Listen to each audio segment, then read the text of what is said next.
All right. In the last chapter, we talked about different periodic trends, and I actually waited to do this one. This is also a periodic trend because it only applies to things that are in bonds, and we hadn't mentioned bonds yet. So it makes sense to wait until we kind of started this chapter.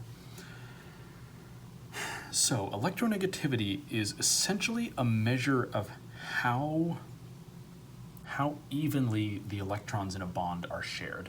In the last video I said, yeah, they pile in the middle, everybody shares, and everything looks great. What I will tell you is that it depends on what is connected together, okay?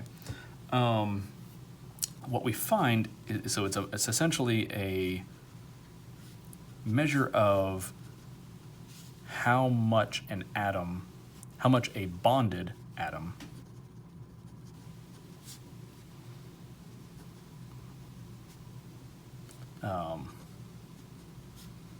pulls on shared electrons. So in other words, if you have two atoms that are bonded, depending on which atoms they are, they're going to pull on the electron density in that bond differently. Okay. So for example, if we did the dot thing and we tried to make hydrochloric acid, this is what we would expect. And what we see is this is a shared pair of electrons. Oops, shared pair, can't write. Shared pair of electrons, okay? And what we see is that it looks like, okay, this hydrogen has access to 2 and this chlorine has access to that 2.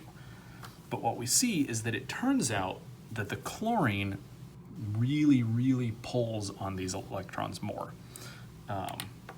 We haven't learned the trend, we haven't learned how this works, but this has a higher electronegativity.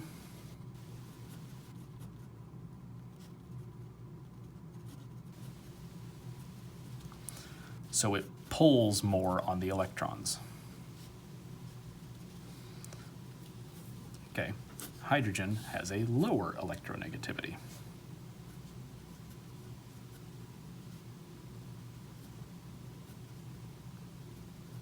Kind of running these together, sorry. Which means it pulls less on the electrons. In other words, hydrogen is happier to let the electrons go than chlorine is. Chlorine, things with high electronegativities are like hoarders. They pull it towards themselves. They don't share very nicely. Honestly, when I talk about electronegativity, I typically explain it like, it's like sharing with little kids. Like if you have two 2-year-olds and there's a toy and they both want it, at any given moment, one of the kids might have it and the other kid doesn't. But on average, they'll both probably get access to it about the same amount of time. Okay, but if you have like a 2-year-old and a 5-year-old and they both want that toy, that 2-year-old's never gonna see it because the 5-year-old's got a stronger pull on it. Same idea here. So what we see is that even though these are shared electrons in the middle, the chlorine is pulling on the electrons more. So we technically have a shared pair in the middle, but if we drew it like if we drew it like a blob rather than lines, like electron density, the blob would kind of look more like this. Okay, people don't usually represent it as blobs, but the electrons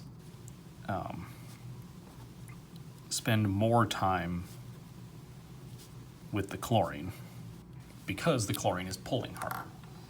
Okay. So, how do we look at this trend? How do we even worry about this? Okay. Oh yeah, sorry, I guess we should talk about how to represent this. So if you have things that are not sharing evenly, like HCl, I'm gonna not worry about the dots for right now. They are important, but we're only worried about this one bond right now. What happens is because the electrons are not being shared evenly, if they were shared evenly, both of these things would have no charge whatsoever. The electrons are spending more time on the chlorine, so it actually ends up forming a partial negative. This is supposed to be a lowercase delta. I can't draw them real well. If you ever take like upper level calculus, this is like a partial derivative symbol, okay?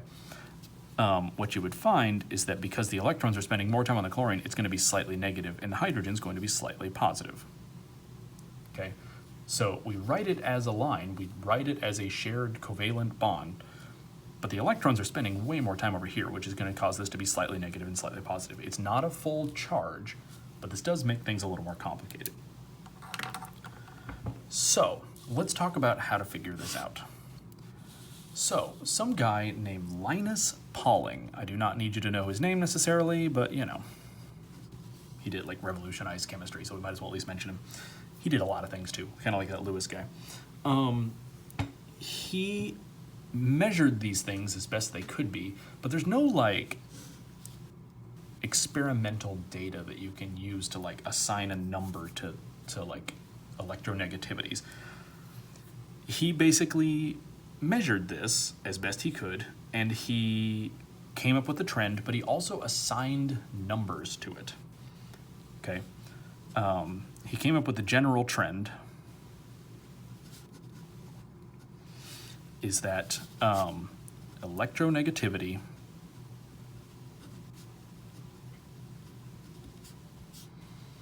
increases up and right on the periodic table.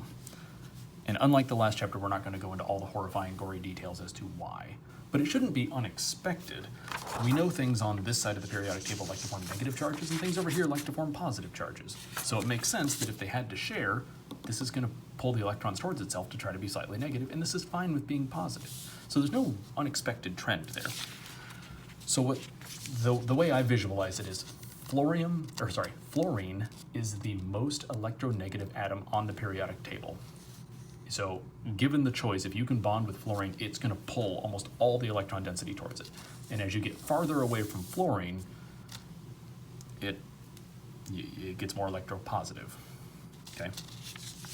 So this guy came up with his own numbering system. He just basically kind of almost arbitrarily made up some numbers. So if you look at the second row, lithium, beryllium, boron, carbon, nitrogen, oxygen, fluorine. We're not going to mention neon because it doesn't form bonds. Okay. The scale runs from 0 to 4. Okay. So 0.0 to 4.0. And essentially he just decided that fluorine was the most electronegative and it was 4. And then oxygen is 3.5, nitrogen is 3.0, carbon is 2.5, boron is 2.0, this is 1.5, and this is 1.0. He didn't give it 0 because in theory, things that are below it should be more positive. So there has to be room below 0 for that. Okay. I do not need you to know these numbers, but I want to show you how they work. Okay. So if you had two atoms that were the same, so let's say we had two carbons connected. What we usually care about is the difference in electronegativity, the delta En, the difference in electronegativity. And essentially you just look up both values, which in this case are both 2.5, and you take 2.5 minus 2.5, and it equals 0. This means that neither of the electrons are pulling on this thing more. So this means they're shared perfectly evenly. Shared equally. Let's go with that. Okay. But if you had something like carbon and oxygen, carbon is 2.5 and oxygen's 3.5. So the difference in electronegativity is you take the bigger number minus the smaller number and you get a value of 1. This means that the oxygen, I mean, the number doesn't really mean a whole lot necessarily, but it means that the bigger the electronegativity difference, the more the electron is going to spend time on the bigger number. So what this means for us is that the oxygen is going to be slightly negative. Sorry, I had to grab another colored pen. So the oxygen is going to be slightly negative and the carbon is going to be slightly positive.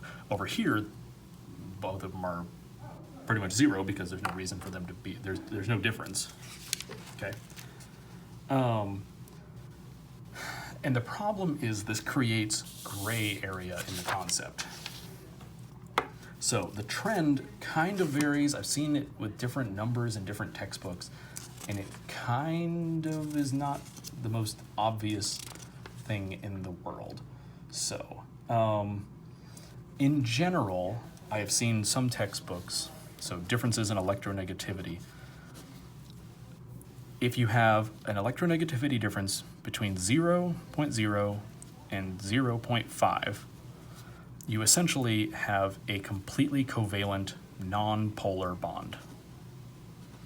Polar just means there is an uneven distribution of electron density. Okay. Anything from 0.5, and I've seen this top number vary a little bit. Some textbooks put it at like, trying to dig up the numbers here. Some textbooks say that anything between 0.5 and 1.5 is considered polar. And anything, basically anything above 1.5, I'm just going to write above, is actually technically considered ionic. So when we talked about charge differences, here, let's look at some of the examples we just looked at here. So if we had things like, it turns out that hydrogen is 2.1. So if you have a carbon-hydrogen bond, this is 2.1 and this is 2.5. The electronegativity difference is only 0.4, so this would be considered non-polar. Okay? If you have hydrogen and oxygen, okay, this is 3.5 and this is 2.1, and the electronegativity difference is now 1.4. This would be a very polar bond.